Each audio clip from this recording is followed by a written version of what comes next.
morning, everyone. Happy Wednesday. Hope everybody's doing well this morning. So today, I was going to make a third video of the same topic, but I think I'm over that topic already. So I am going to talk about the soul and how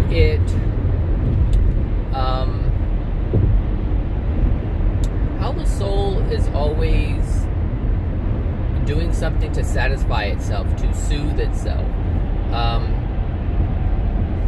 Everything that we do is based upon the soul condition.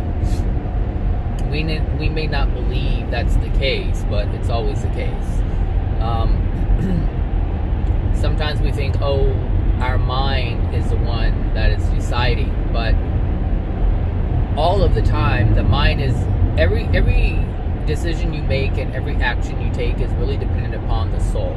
The mind is either in agreement with, in alliance with the soul, or going against it to try to conceal something within the soul. But the soul is always dictating everything that you do. There is never a time when that isn't happening. There may be people may believe someone to be a certain way, and this certain way is a way that is not really, or I should say, is frowned upon. So therefore, the mind will attempt to act a different way in order to conceal what is truly within the soul.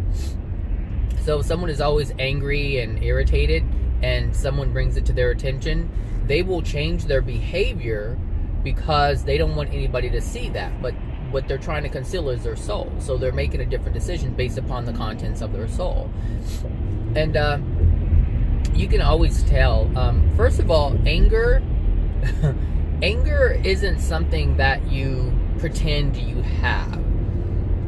That's interesting. You could pretend to have love, but anger is something that you just don't pretend to have. You don't try to act like you're angry. You have to be angry in order to do that. There's a discord within the soul in order to do that. And this is so interesting, how that happens. You can not have love in your heart but pretend you have love, but you don't have love. Like, you can't, that's the one thing you can't fake, because it's not there. But anger is something that is within you.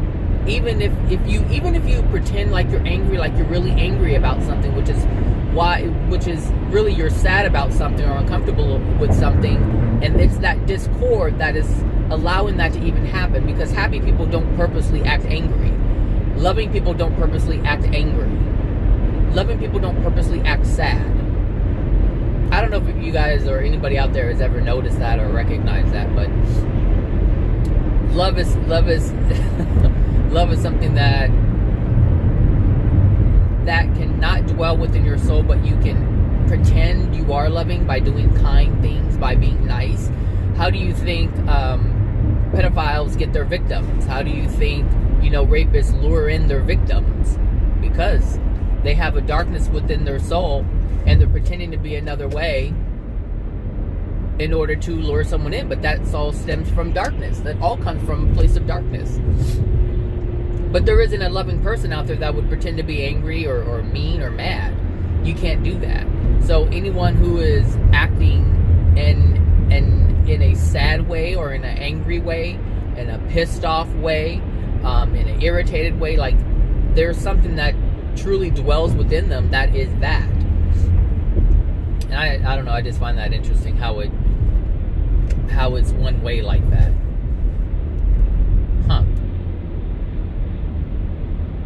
Anyway, the soul is always expressing itself one way or another, even if it's facade. Most of the time, the soul is trying to get certain needs met, certain feelings met, certain desires met, and sometimes you have to con people to get it, because most people aren't willing to accept something or accept someone's desire or help them with something if it's dark. So if someone says, hey, you know what, I'm lonely and I need you to be here so I can feel better because I don't want to do anything for myself. Like, there's something within me I don't want to deal with, so I need you here to take care of it so I don't have to work on myself. If you tell someone that, they'll look at you kind of funny. Like, what? So this is why people have to be so conniving and manipulative in order to get their needs met. This is why people prey on other people's emotions. What they do is they try to act like, oh my God, I'm so hurt. This happened to me. My boyfriend or girlfriend broke up with me. I'm really sad, and and this is how they get the attention. They don't tell them the whole truth, because most people will not respond in the way that the other person wants them to respond. It just won't happen, because people are generally smart, but you have to fool someone in order. This is the thing, like, the soul is smart. It's smart. When the truth is presented to it, it can recognize what that is. But you have to present a lie in a way that looks like the truth, or else the lie won't be accepted. It has to be presented in a way that is accepting. And the thing is, being that the soul longs for and looks for kindness, nice, loving, or that all the actions that are, I should say, they look for the actions that are associated with those things.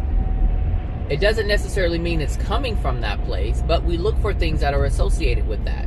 So for instance, like, I had a boss who used to buy us things all the time and try to, just give us things, and because that person wanted control. So they were preying on your emotions. They were preying on you in order to make you comfortable, so that you would never question anything that they ask you, so that you would feel obligated in order to fulfill their request or desire, whatever that may be. It's the same thing. You have to manipulate them. You have to manipulate the person in order for darkness to be accepted.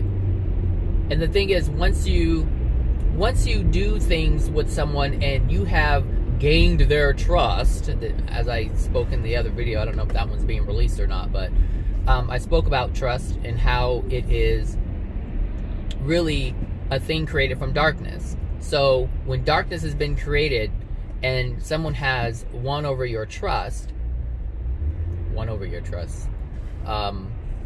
someone has won over your trust, Zachary,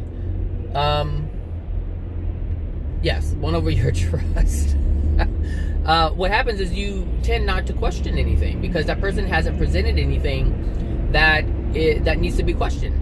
But all along, the intent was unloving. The motives were unpure, but you didn't recognize that because the person made sure that they didn't do anything that would send off any bells or alarms. And this is how they get you. But the soul knows on a deeper level. You question it, but because the person has done things for you, you don't allow yourself to move forward with the feeling that you have of questioning what's being asked of you.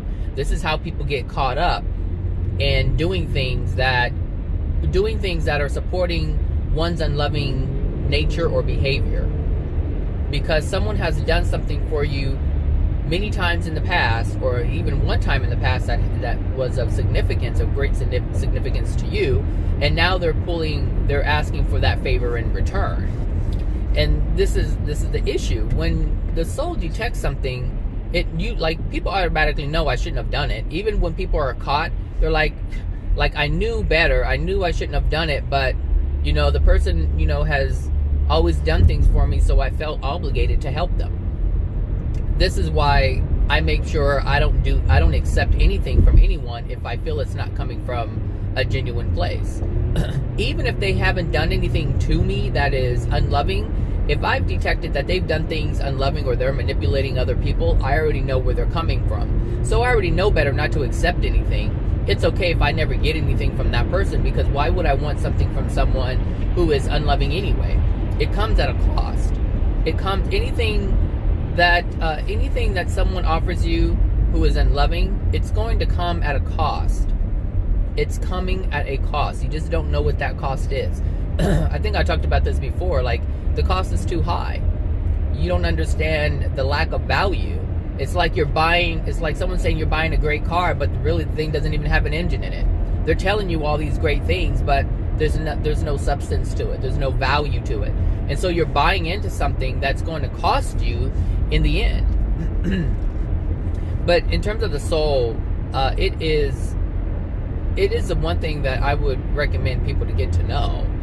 It's one of the reasons why people make so many bad decisions, because they don't understand what's within their soul. And I get it. Most people want to focus on the good things. And there is a belief on this planet that the past is the past.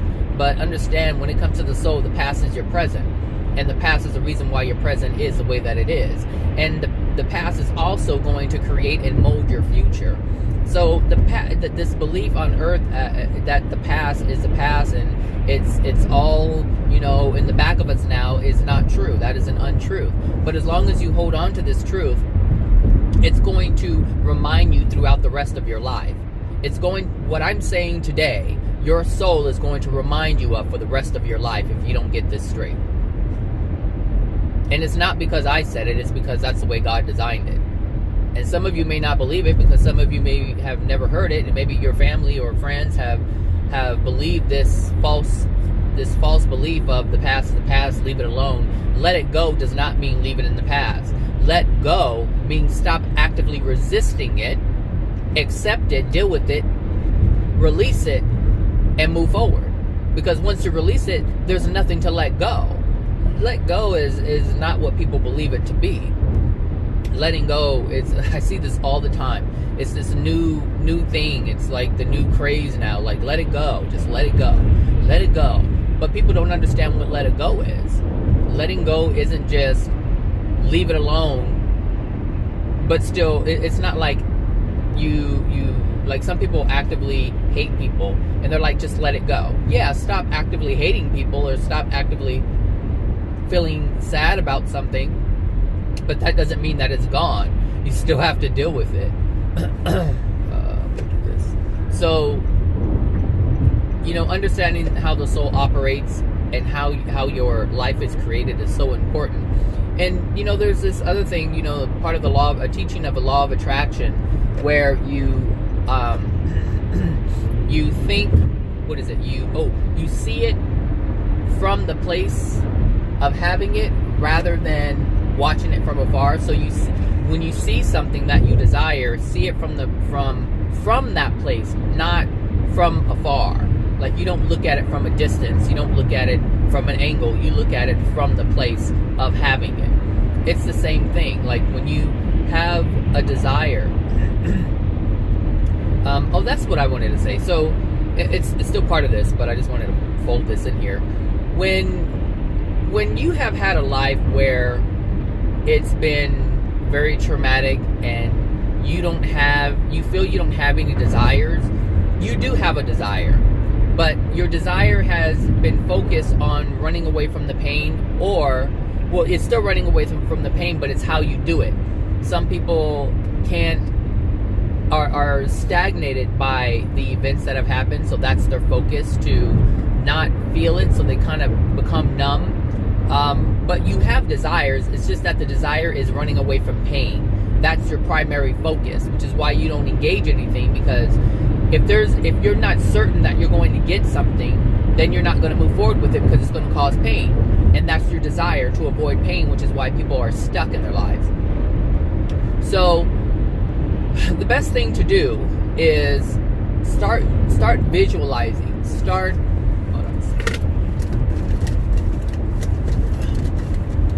visualizing, start using your imagination in terms of what you want to experience. So even if there were things that were from your childhood, you visualize that stuff, because you need a new desire. You need something new. Because right now, the only thing that's coming to pass is more stagnation, is more disappointment. Because the result of running away from pain is sorry, I'm using a Q-tip.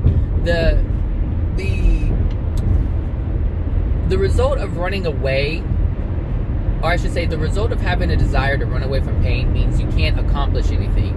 Therefore, you can't give the soul any satisfaction. the soul needs satisfaction. And this is what I meant in the beginning of the video. The soul will always soothe itself. It will always satisfy itself. So if you don't have anything positive to feel about, see, the soul wants to feel no matter what. That is the basis of the soul. To feel emotions, to feel good, to feel happiness. But it's to feel anything. The soul needs feeling. It needs experiences so that it knows that it's there. It needs to experience itself. This is why sex is so good, because the soul is experiencing pleasure. But when we have darkness and when we run away from certain things, the thing that we turn to are things that are in alignment with our soul condition. This is why I said the soul will always express itself and soothe itself. But it can only do that in the direction that the soul, it can only do that in the direction that the energy is in. So if the energy is moving towards darkness, then the soul will seek out ways to satisfy itself in darkness. So this is why parents who have darkness will harm their children. Now, when I say harm, people think, oh wow, they're beating their kid, but they'll tear them down. They'll say, hey, you can't do that, or stop that. They stop their expression.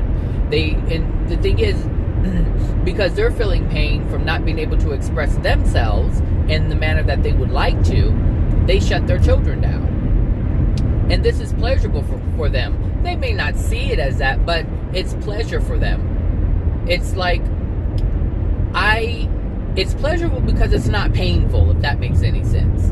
It's pleasurable because it's not painful. I can feel something. I feel like I'm in charge.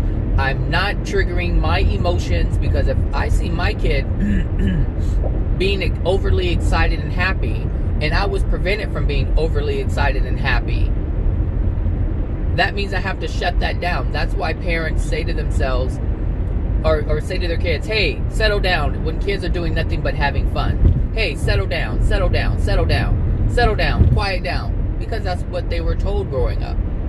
But there are adults who were able to be free, and you can see this even in the grocery store.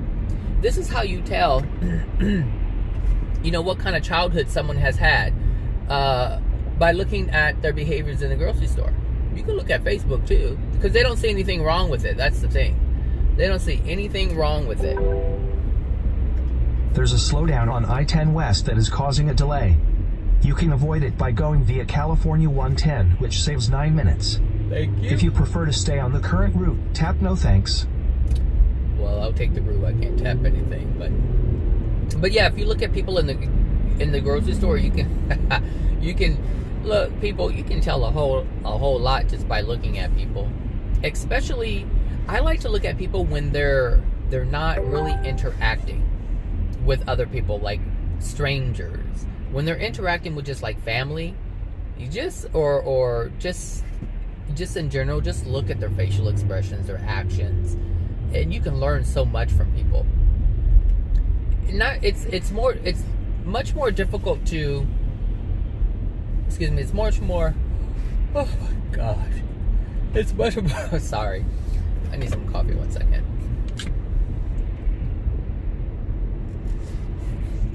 It's much more, I put sugar in here. It's much more difficult to gauge someone when they're interacting with you. And this is one of the reasons why I have chosen to pull back from people and just watch them.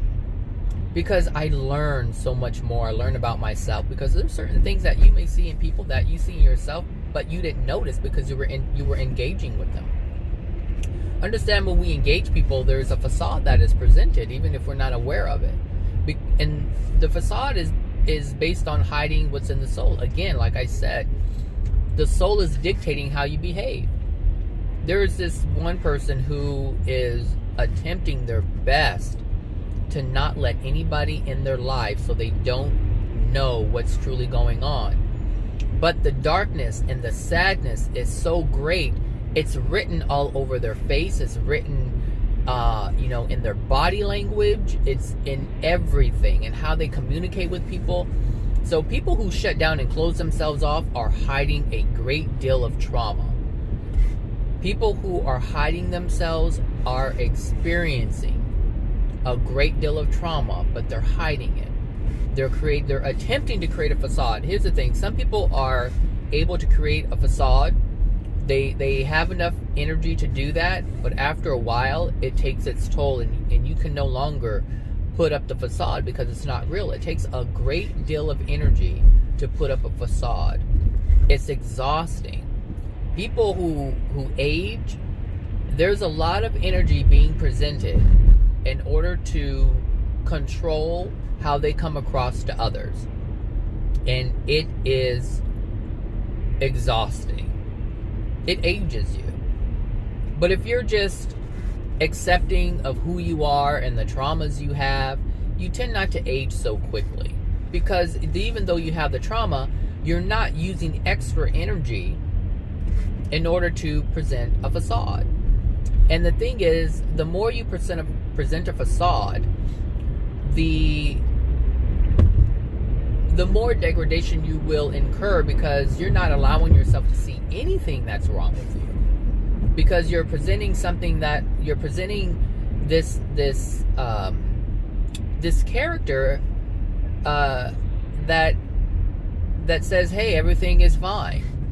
And as long as, and the thing is, we believe our facades, people. Like, we believe these characters we present. We have to. That's how else do you maintain something?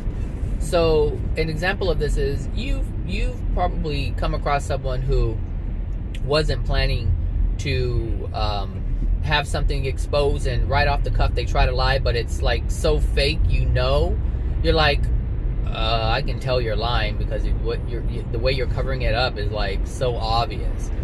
So that's because that person did not put a lot of effort or energy into concealing whatever was just exposed. But someone who has thought about it and they didn't want it to get out from the get-go, trust me, they are putting a lot of effort, they're putting a lot of energy into concealing this. And this is the part that ages you. This is because it's so much energy. It's like look at it like a play, like a production. You know, it's going to take a lot of energy to make it amazing. It's going to take a lot of energy to make it believable. But it doesn't take that much energy to produce crap, substandard. So if you're creating a substandard facade, it's not going to take as much energy. But if you're putting on a full-fledged production, it's going to take a lot of energy. And you're going to wear yourself down. And the thing is, sometimes it plays out in different ways. Sometimes you age, sometimes you just snap. Understand, like I said before, the mind is not, was not, and will never be able or intended to live from the perspective of the soul. It was not designed to handle that of the soul. The soul is resilient, but your mind will snap. It will give up. It will break. People have mental breakdowns all the time, and they don't know whether they're coming or going. They don't know who they are, what their name is. They just don't know. So,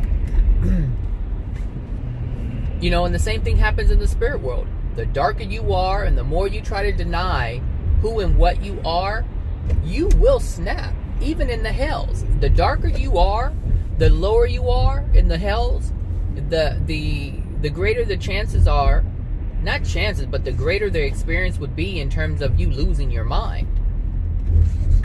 I remember this one channeling video that AJ and I think, was it, I don't know if it was Mary or Antu, but anyway, there was a channeling going on, and one person saw his father in the hells. Or one of the people, one of his friends in the hells or something like that. I can't remember, because they were both they were tyrants on earth. So when they died, some of his friends or his father, I think, was even in a darker place or something like that. And he was just wandering. Like, AJ had asked him, what does he look like? What is he doing? He goes, well, he's just like talking to the air. Like, that's how out of it he was. Like, he's talking to the air. And it's like, your mind will snap if you continue to use it to block or to conceal, to hide, to deny your soul. That's the consequence. Protect your mind, people. Protect your mind. Because the darker you are and the less conscious you are, the less aware you are, it's much more difficult to get out of that place. It's much more difficult because at least when you're conscious, you can kind of make sense of things a little bit. But when you lose your mind, you can't make sense of anything. You can't make sense of anything. And it's harder to understand what you've done or why you are where you are or how to get out. Even on this planet, it's the same thing. Look at someone who has lost their mind, who we would consider mentally ill, and they have audio and visual hallucinations, and they don't know, they're talking to people and they don't know who they're talking to or why they're talking to people. Like they really feel like they've lost their mind, even though there's an explanation as to who they're talking to. But that's what I'm saying. It's like you can't tell whether or not you're coming or going. You can't tell whether or not you're talking to someone or you're not talking to someone. And the thing is, when I say there is that a lack of love is what breaks you, understand that love can only be present when the truth is present. So there's a 5-minute slowdown on California 110 in 2 miles. I'm not doing that one either. So what what was I saying?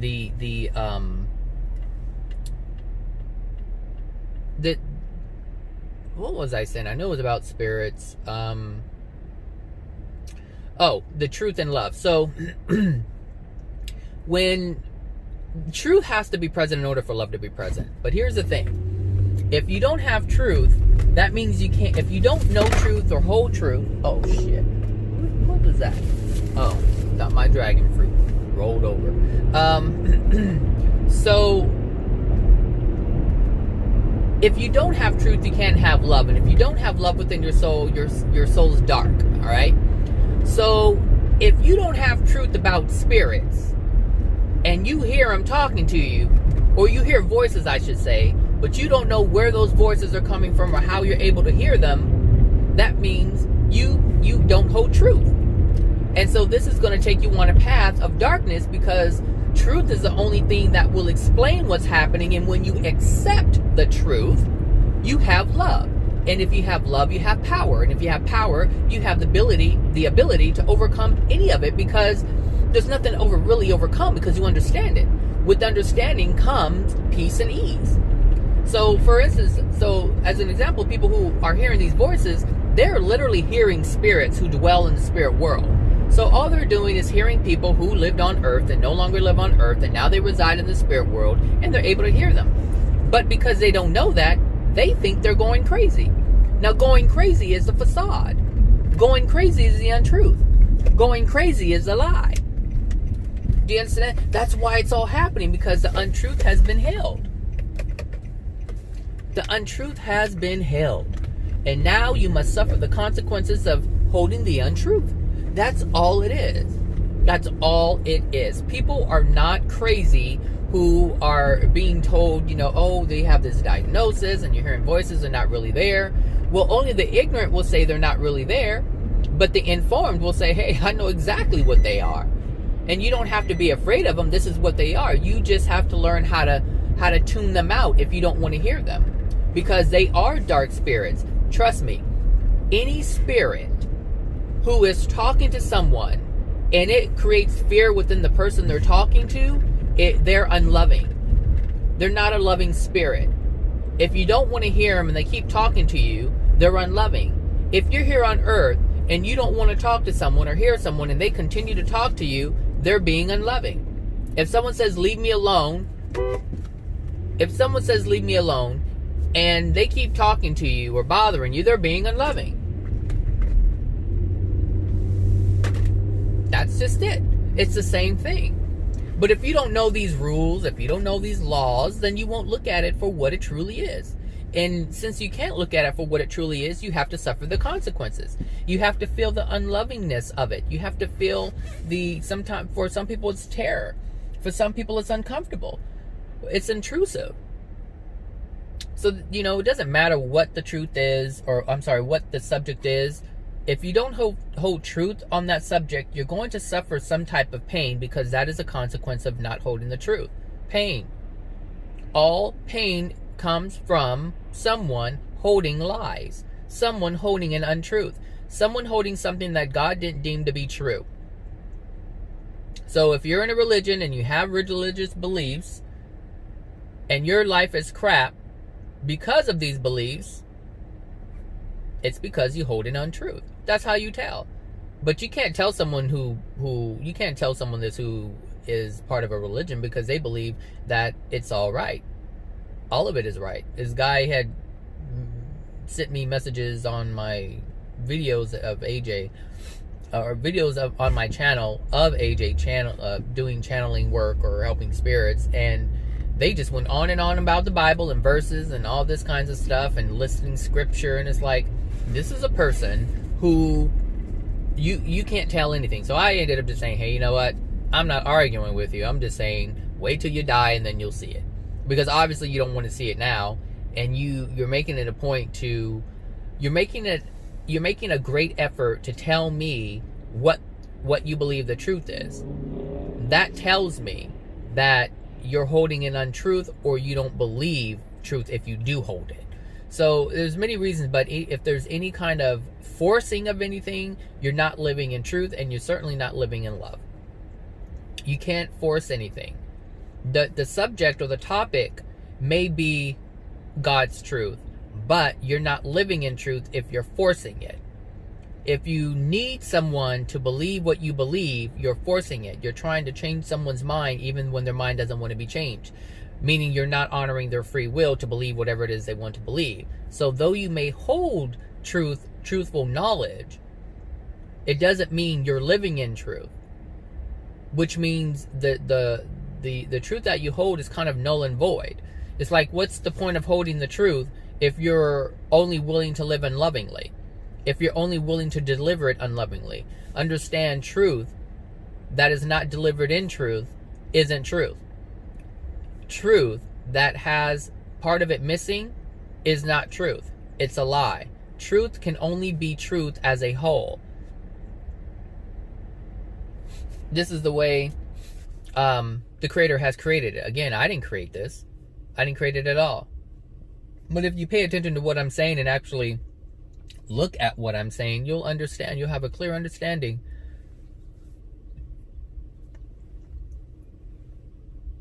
Oh my God, we're trying between these hiccups and yawns and I'm so beat. I don't know why I'm just so exhausted lately. Why did it take this long? Wait a minute. Was this light green for a long time? I'm gonna have to check this video. That's the fastest I've ever seen this light. Oh, I think someone was walking across the street slow. I don't know. Anyway, but back to the soul. The soul will express itself any way that it can. The way God has designed the universe, it doesn't matter what you do. You're going, the soul in its condition will be demonstrated to you. Whether you're doing something unloving, or you're trying to cover things up by being loving, even though you feel like not being loving. And the thing is, you can't be loving if you're trying to cover it up. It means you're being dishonest, and that's not loving. See, that's what I mean. Love can only be a whole. It can't be a part of. You can't partly tell the truth, because if you're partly telling something that's true, then you're telling a lie. What's the whole truth? Tell the whole truth and nothing but the truth. People will hate you. People will condemn you for the things you've done. You know, there's this thing where people believe in order to be truthful, you have to say it out loud to everybody and tell everybody what you've done. You don't have to do that. And the thing is, what you do is you subject yourself. What? Okay, so the light just turned, right? I mean, did you hear the honks? I think the light last time was an issue. Anyway,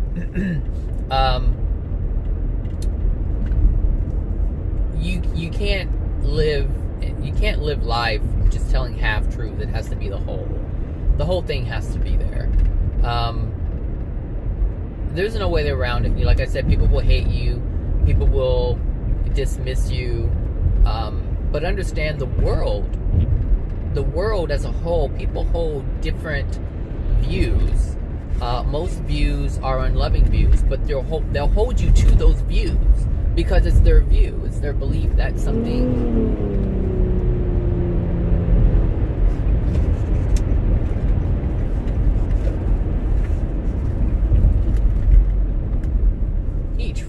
He tried it. Not today, baby, not today. I can't do it today. I can't let you act a fool today.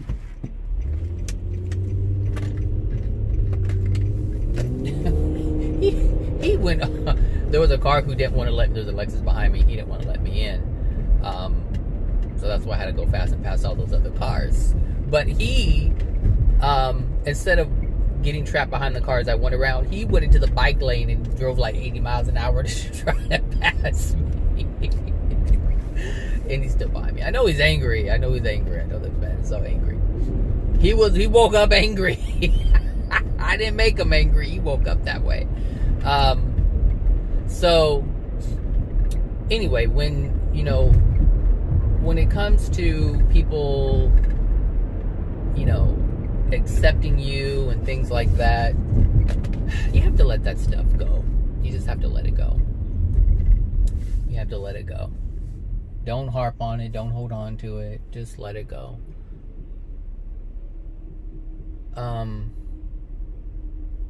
Because it's not worth it. It's not worth it. It is certainly not worth it.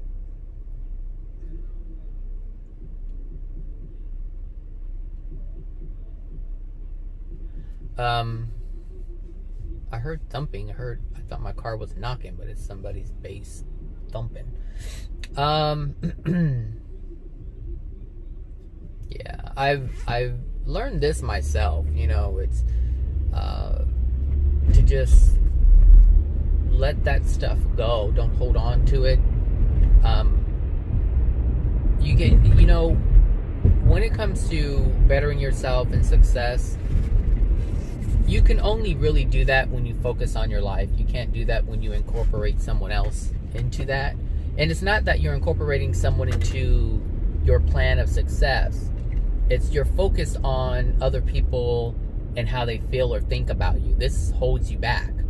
Because if you have darkness within your soul that says you're not good enough, you're going to project that onto yourself and say, well, other people are going to say I'm not worth it. Other people are going to say I'm not worthy. Other people are going to say, other people feel that I can't do it. If this is something that people have told you growing up, you're going to continually say that to yourself all the time. And so this is the part where you let go of what people think and what people say. Just let it go. You can't pay it any attention. And if you're surrounded by people who are still telling you this is where you have to love yourself enough and step back. And I understand for some people it's difficult to do that because they're codependent and they feel they need somebody around because they don't feel they're good enough. So they need people to feel as if they're supported, even though the people tear them down. But in terms of bettering yourself, you have to. It's not sometimes. You have to remove yourself from that. But understand, if you try to do it and you're in resistance to it, like if you still feel as if you are needing these people around and you try to pull yourself away, you're not going to be successful in that. It's a decision that you have to make on a soul level. You can't just make it on a mental level. It's not going to work because your soul is going to come back. Meaning your soul's going to pull you back because the soul's desire, if there's darkness within the soul and the soul needs someone to prompt it up to use as support, when you try to step away on your own, the soul's not going to have what it needs in order to sustain itself. It's going to need the presence of other people to do that. This is why people fail. This is why people fail with affirmations, because they believe the words alone are going to change them. But it's not. You have to feel differently within yourself. And it's not that you're forcing it, it's you are trying to transform yourself so that you can have at least one leg to stand on. Because as of right now, it's kind of a soul that is dependent. It's kind of like if you can look at an egg that doesn't have any legs, it doesn't have a leg to stand on. It's just there. And it needs people to carry it. It needs people to move it here and move it there. And this is what compliments are. This is what company is. It's like they're borrowing the energy or your ability to move around because they can't do it on their own. So stop being Humpty Dumpty.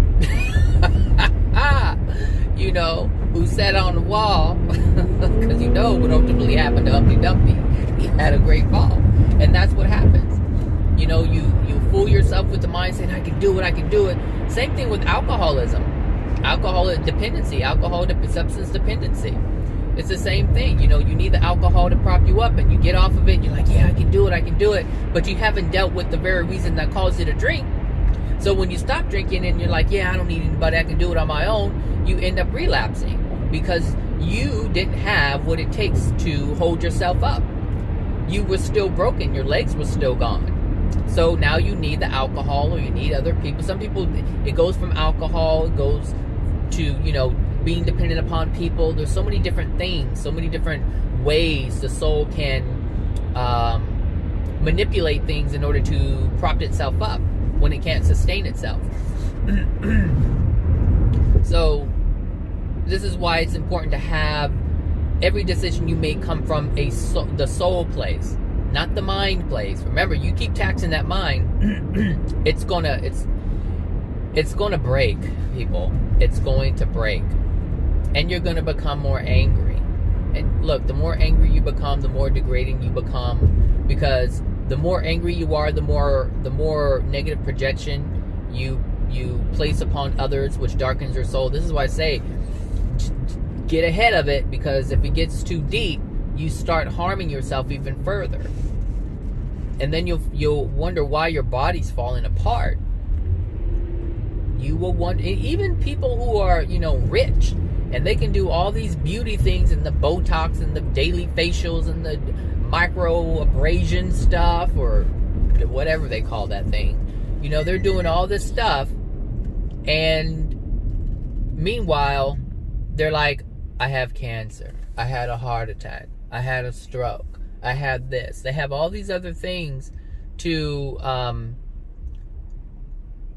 manipulate the physical, but yet they can't change the effects of their soul.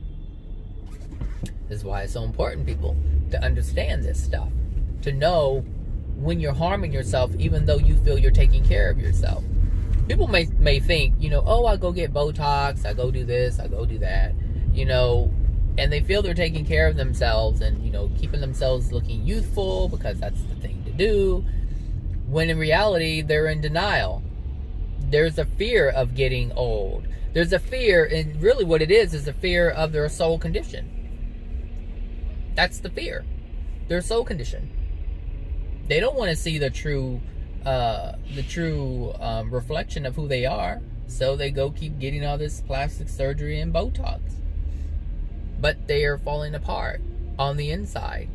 And that's the part you can hide from people, because you can keep your medical information, you know, private, but when you walk out the door, people see. But the thing is, if you see someone doing all this reconstructive surgery, understand that they're hiding something. Even if they don't know it. You know it. I know it. It's what it is. It's the same thing, you know? It's like, how are you going to have, even people who, like, I've tried the whole vegan thing, and it's like, okay, I can force myself to do it, but if my soul isn't allowing myself to do it naturally, I don't do it. Like, I can see the truth of my soul condition. So when I crave meat, there's sometimes I don't crave meat. There's sometimes I crave meat.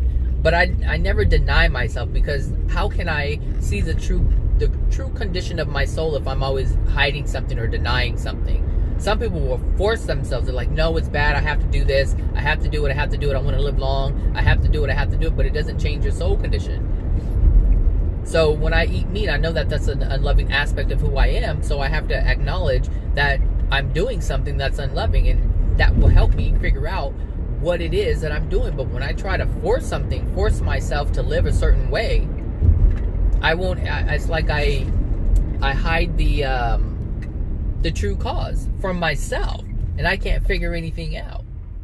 And that's bad. That's bad. So anyway, I'll end this video here. I talked about a whole bunch of different things. So hope you guys have a great Wednesday, and I will talk to you guys forever. All right. Bye now.